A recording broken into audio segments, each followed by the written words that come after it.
بسم اللہ الرحمن الرحیم۔ السلام علیکم۔ میں آج آپ کے لیے انتہائی خوفناک اور سنسنی خیز کہانی لے کر حاضر ہوں۔ نئی ویڈیوز کے لیے چینل کو سبسکرائب کیجیے اور بیل کے بٹن کو پریس کیجیے۔ شکریہ۔ پیش خدمت ہے پہاڑی کا قیدی۔ میرے اللہ، میرے بیٹے کا کیا بنے گا؟ میں ان قرض اور پریشانیوں میں ہی مر گئی تو عادی کہاں جائے گا؟ ماما روتی کیوں ہو آپ؟ وہ پوچھ رہا تھا۔ ان کی آنکھوں میں حیرت استعجاب تھا۔ میرے دل نے کہا مس ناز کو کھینچ کر ادھر لاؤں اور دکھاؤں کہ میرا بیٹا پاگل نہیں ہے۔ اگر پاگل ہوتا تو کبھی اپنی ماں کے آنسو کی وجہ نہ پوچھتا۔ ماما، وہ میرے قریب آ کر اپنے ننھے ہاتھوں سے میرے گالوں پر بہتے آنسو صاف کرنے لگا۔ میں آنسوؤں کے درمیان بہت اذیت سے مسکرائی۔ چلو عادی کھانا کھائیں۔ آنسو صاف کرتے ہوئے میں اٹھ کر کھڑی ہوئی۔ اسے کھانا کھلا کر میں اسے پڑھانے بیٹھ گئی۔ یہ کیا ہے؟ جلی حروف میں لکھے۔ الف پر انگلی رکھ کر میں نے اس سے پوچھا تھا۔ وہ گردن قدرے ترچھی کر کے قاعدے کو دیکھتا رہا۔ عادی، یہ الف ہے، پڑھو الف۔ الف اس کی خاموشی پر میں نے بتایا۔ الف، ہاں شاباش۔ اور یہ کیا ہے؟ میں نے اب کے بعد بے پر انگلی رکھی۔ اس نے خاموشی سے قاعدے کو دیکھا اور پھر مجھے۔ پڑھو بے۔ بے وہ دہرانے لگا۔ اچھا یہ کیا تھا؟ میں نے واپس الف پر انگلی رکھی۔ نہیں عادی، جو میں نے بے سے پہلے بتایا تھا وہ کیا ہوتا ہے؟ قائد اعظم نے پاکستان بنایا، وہ ایک دم یاد کرتے ہوئے بولا۔ نہیں عادی۔ اچھا کیا ہے؟ میں نے پھر سے بے کی جانب اشارہ کیا۔ اس نے شانے اچکا دیے۔ میں نے ایک تھکی نگاہ ڈالی اس پر۔ اگلے آدھے گھنٹے تک میری سر توڑ کوشش کے باوجود وہ دو لفظ ہی یاد نہ کر سکا۔ ایک پڑھ کر اگلے پڑھ جاتا تو پچھلا بھول جاتا۔ اگر ایک حرف اس کو بار بار رٹواتی تو وہ چند لمحوں کے بعد الف کہنے کے بجائے قائد اعظم کے گردان شروع کر دیتا۔ تھک ہار کر میں نے کتابیں بند کر دیں۔ عادی یقیناً پڑھ سکتا ہے، مگر شاید مجھ جیسی نااہل اور جاہل ماں میں پڑھانے کی صلاحیت ہی نہیں۔ ہمیشہ کی طرح میں نے خود کو الزام دیا۔ عادی ذہنی طور پر معذور ہے، یہ بات تو میں ماننے کے لیے ہرگز تیار نہ تھی۔ محترمہ، یہ 5واں مہینہ ہے۔ اگر آپ نے 28 تاریخ تک قسط نہ دی تو ہم پولیس سے رابطہ کرنے پر مجبور ہو جائیں گے۔ عادی کے بابا کی کمپنی کا مینیجر انتہائی درشت لہجے میں مجھ سے بات کر رہا تھا۔ تھوڑی سی مہلت اور دے دیں، میں نے منت کی۔ سوال ہی پیدا نہیں ہوتا۔ اعجاز نثار نے زور سے میز پر ہاتھ مارا۔ میرے ساتھ والی نشست پر بیٹھا عادی سہم کر پیچھے ہوا۔ مگر اعجاز صاحب، یہ اتنی بڑی رقم تو نہیں ہے۔ عادی کی ٹانگ لگوائی ہے اور صرف 7,000 تو ہیں۔ 7,000 تھی، اب تک 35,000 بن چکے ہیں، وہ بے نیازی سے بولا اور میرے قدموں تلے سے زمین ہی سرک گئی۔ عادی اب اپنے ہاتھ میں پکڑی 10 روپے والی اس سم بال سے کھیل رہا تھا جو میں نے رستے میں سے خرید کر دی تھی۔ وہ بھی کبھی اس کو دیکھتا اور کبھی مجھے۔ کیوں حرام سود کھاتے ہیں آپ لوگ؟ میں پھٹ کر بولی۔ اسی حرام سود پر قرضہ لیا تھا آپ نے بی بی، میں نے کہا۔ میں کہاں سے لاؤں پیسہ؟ مجھے لگا اگر میں نے کچھ اور ضبط کیا تو شاید حواس کھو دو۔ آپ کا مسئلہ ہے۔ 45 سالہ بد شکل اعجاز نثار کے لہجے میں تمسخر تھا۔ میں شکست خوردہ قدموں سے واپس آ گئی۔ 28 تاریخ میں 2 دن باقی تھے۔ میرا دماغ سوچ کر سن ہو رہا تھا۔ مجھے یاد آیا رقم میرے پاس ختم ہونے کو تھی۔ میں 3,000 کی قسطیں کہاں سے دوں گی؟ اس معاملے پر میں جتنا سوچتی دماغ اتنا الجھ جاتا۔ پتہ نہیں کس طرح میں الجھا ہوا دماغ کا لے کر عادی کے ہمراہ گھر تک پہنچی۔ عصر کی اذانیں ہو رہی تھیں جب عادی کو سوتا چھوڑ کر بستر سے اٹھی، وضو کر کے نماز پڑھی۔ دماغ اتنا بری طرح الجھا ہوا تھا کہ آنسو بہہ ہی نہ سکے۔ پتہ نہیں میرا کیا قصور تھا جس کی سزا پچھلے 1 برس سے کاٹ رہی تھی۔ وہ ایک آزمائش تھی جس میں صبر اور ہمت سے مجھے اترنا تھا، مگر نہیں۔ عادی کو تو میں نے کبھی آزمائش کے بارے میں سمجھایا ہی نہیں۔ وہ میرا بیٹا تھا، میرے جسم کا ٹکڑا، میری محبت، میری زندگی۔ وہ مجھے بہت پیارا تھا۔ شاید اس دنیا میں وہ واحد انسان تھا جسے عادی پیارا تھا، جسے عادی کی فکر تھی، جسے عادی سے ہمدردی تھی، جسے عادی سے بے انتہا محبت تھی۔ ہر دوسرے شخص نے عادی کے ساتھ ہمدردی تو کی تھی، مگر اسے بھی نارمل انسان کا درجہ نہیں دیا تھا۔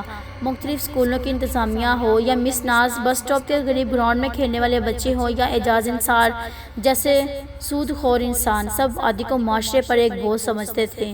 کسی نے آج تک نہیں کہا تھا کہ عادی بھی محبت کے لائق ہے۔ مجھے لگتا تھا یہ لوگ عادی کو اب نارمل بنا ڈالیں گے۔ اس دنیا کے باشعور، عقل مند اور بے پناہ ذہانت رکھنے والے باسطیوں کے دل میں عادی جیسے کم ذہن بچے کے لیے کوئی جگہ نہ تھی۔ اگر عقل اور دانش یہی سکھاتی ہے تو میرا عادی ان بے حس لوگوں سے بہت بہتر ہے۔ پچھلے 1 برس سے میں نے جس طرح گزارا کیا تھا وہ میں ہی جانتی تھی یا میرا اللہ۔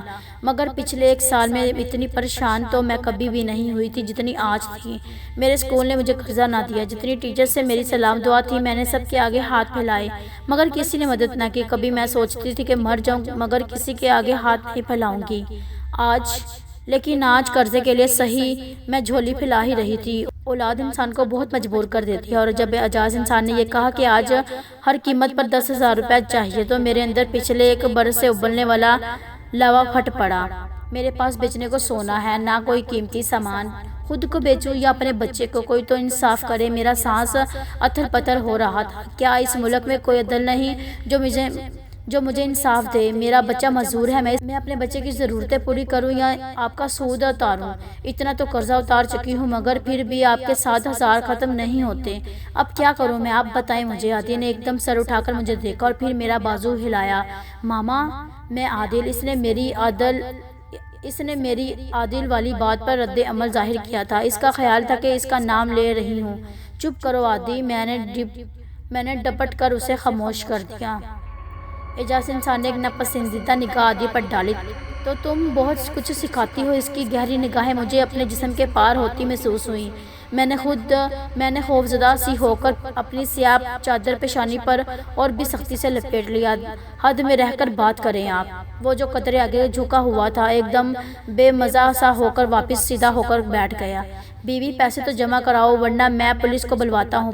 پولیس؟ میرا دماغ ایک دم سے اڑ گیا۔ میں نے کیا کیا ہے؟ کس کو قتل کیا ہے؟ پیسے لائی ہو یا نہیں؟ اس کے لہجے کی کرختگی مجھے ڈرا رہی تھی۔ میں نے کون سے خزانے لوٹ لیے ہیں؟ ہاں، آپ مجھے پولیس کے حوالے نہیں کر سکتے، یہ ایک شہری کے بنیادی حقوق کے خلاف ہے۔ کون سا بنیادی حقوق؟ میری آنکھوں کے آگے ہاتھ نیچا کر کر وہ تمسخر سے ہنسا۔ ملک میں مارشل لا لگا ہوا ہے، وزیر اعظم تو 7-8 ماہ پہلے ہی جیل جا چکا ہے۔ اتنے بڑے لوگ جیل جا سکتے ہیں تو تم کیا چیز ہو؟ میرا منہ حیرت اور خوف کے عالم میں پورا کھل گیا۔ عادل نے اس کے لہجے سے خوف زدہ ہو کر میرا ہاتھ سختی سے پکڑ لیا۔ مجھے یوں لگ رہا تھا کہ جیسے کوئی میرے سار پر ہتھوڑے برساتے ہوئے مجھے زمین کے اندر دھکیل دے گا۔ دروازہ کھلنے کی آواز پر میں نے اپنے حواس کو مجتمع کرتے ہوئے پیچھے مڑ کر دیکھا۔ اندر داخل ہونے والے 2 باوردی پولیس افسران اور ایک لیڈی کانسٹیبل کو دیکھ کر میرے رہے سہے اوستان بھی خطا ہو گئے۔ میں نے گھبرا کر اعجاز انصار کو دیکھا۔ میں واپس کر دوں گی پیسے، میرے حلق سے پھنسی پھنسی آواز نکل رہی تھی۔ سر، اس عورت نے پچھلے 5 ماہ سے تنگ کر رکھا ہے، ہماری رقم واپس نہیں کر رہی، آپ ذرا اس سے ہماری رقم نکلوائیں۔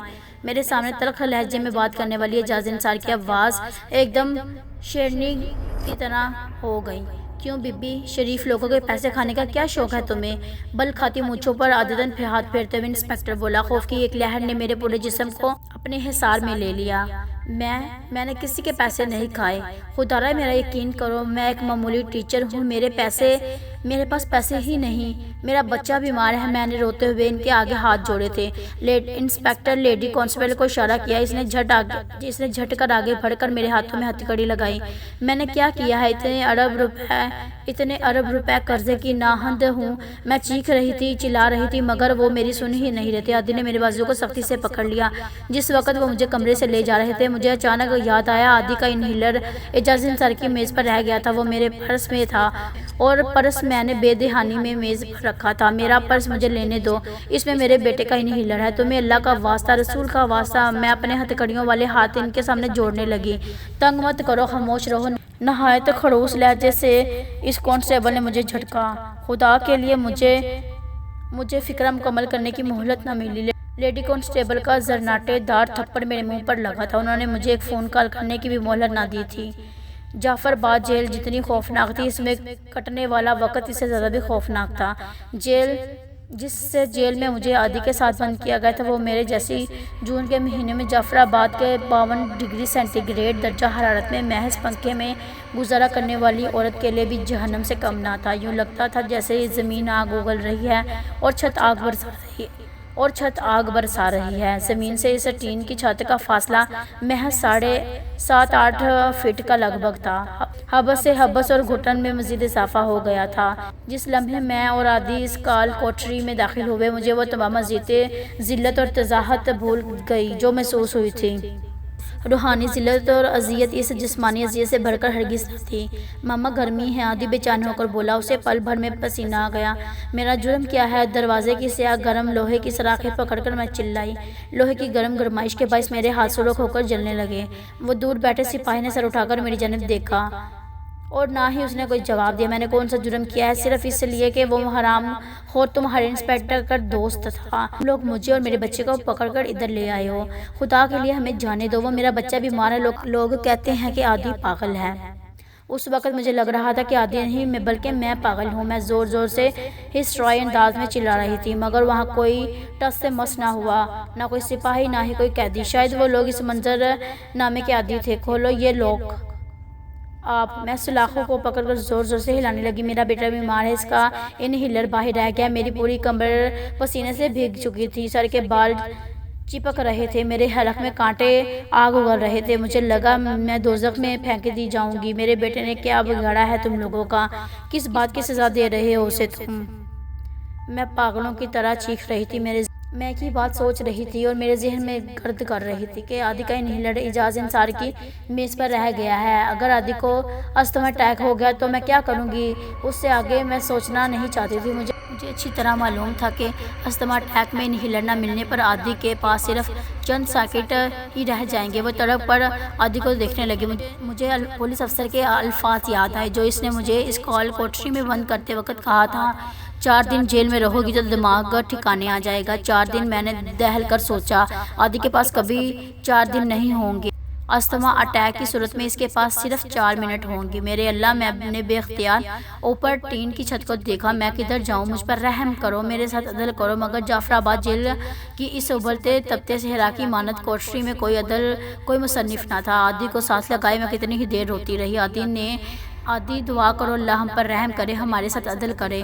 عدل ماما، میں عادل ماما۔ اس نے جوش سے اپنا نام لیا۔ نہیں عادی، تم بس دعا کرو۔ میں نے ہولے سے اس کے گال تھپ تھپائے۔ چند لمحے تک وہ مجھے دیکھتا رہا، پھر دیوار سے کمر لگا کر بیٹھ گیا۔ اس کی نگاہیں اپنے ہاتھوں پر مرکوز تھی، جانے وہ دعا کر رہا تھا یا صرف اپنے ہاتھوں کو دیکھ رہا تھا۔ میرے اللہ، میں کہاں جاؤں؟ شام گہری ہو رہی تھی۔ عادی کو استھما اٹیک کبھی دن میں 6 دفعہ ہوتا تو کبھی 1 دفعہ بھی نہیں۔ میں نے بہت دعا کی کہ کم از کم آج کی رات تو اسے اٹیک نہ ہو۔ وہ کافی دیر تک خاموشی سے اپنے ہاتھوں کو دیکھتا رہا، پھر اس نے جیب سے سم نکالی اور اس سے کھیلنے لگا۔ 8.5 فٹ اونچائی والی کوٹری کی دیواریں بے حد سیاہ تھی، جگہ جگہ سے پلستر اکھڑا ہوا تھا، کہیں کہیں فحش فقرات لکھے ہوئے تھے۔ پتہ نہیں وہاں کس قسم کے لوگ آتے تھے۔ تمہارا اگر اپنا بچہ ہوتا تو بھی خاموش رہتے۔ میرے ایک دفعہ پھر چلانے پر ان پر کوئی اثر نہ تھا۔ پھر رات کا 1 پہر بیت چکا تھا جب مجھے احساس ہوا کہ وہاں سب بہہ رہے ہیں۔ احساس کی سماع سے محروم ہے، لہٰذا میرے چلانے سے کوئی فرق نہیں پڑے گا۔ میں ہمت ہار کر اس جگہ سے کھڑے فرش پر بیٹھ گئی۔ عادی کا پورا جسم پسینے میں بھیگا ہوا تھا۔ میں نے اپنے بوسیدہ دوپٹے سے اس پر پنکھا جھلنے لگی۔ ساری رات خوف کے عالم میں گزری۔ میں عادی پر صورتیں پڑھ کر پھونکتی رہی کہ اس کا استھما نہ بگڑے، اسے اٹیک نہ ہو۔ جب بھی وہ ہلکی سی کروٹ لیتا، میرا اوپر کا سانس اوپر اور نیچے کا نیچے رہ جاتا۔ کتنی ہی بار میں نے گھبراہٹ سے اس کے چہرے کا رنگ، اس کے تنفس کی رفتار دیکھی۔ جب یقین ہو جاتا کہ وہ بالکل ٹھیک ہے تو مجھے سکون ہوتا۔ پوری رات روتے اور عادی کے لیے دعائیں کرتے گزری۔ صبح جب وہ اٹھا تو ٹھیک تھا۔ ماما گرمی، اس نے بیزاری سے کہا۔ میں نے اس کی شرٹ اتاری اور پھر اپنے دوپٹے سے اس کو ہوا دی۔ صبح کے 8 بجے ہوئے تھے، مگر سورج اپنے جوبن پر چمک رہا تھا۔ آسمان قہر کی طرح گرمی برسا رہا تھا۔ آگ کے گولے تھے جو میرے جسم پر گر رہے تھے۔ عادی نے دیوار سے ٹیک لگائی۔ میں اس کو پنکھا جھولتی ہوئی۔ پھر وہ یکدم کھڑا ہو گیا اور قدرے بے چینی سے اس کوٹری میں 2-4 قدم چلا، پھر واپس میرے پاس آ کر بیٹھ گیا۔ عادی کیا ہوا؟ دور کہیں میرے دماغ میں خطرے کی گھنٹیاں بج رہی تھیں۔ ماما، اس کا ہاتھ اپنی گردن پر تھا۔ ماما انہیلر نہیں۔ بے اختیار اپنی چیخ روکنے کے لیے میں نے منہ پر ہاتھ رکھا۔ میرے اللہ نہیں۔ عادی وہیں زمین پر لیٹ گیا، اس کا ہاتھ اپنے سینے کو مسل رہا تھا۔ اس کے سینے سے وہی جانی پہچانی کھڑکھڑ کی آواز سنائی دے رہی تھی۔ میرا دل ڈوبنے لگا۔ ماما، وہ کرا۔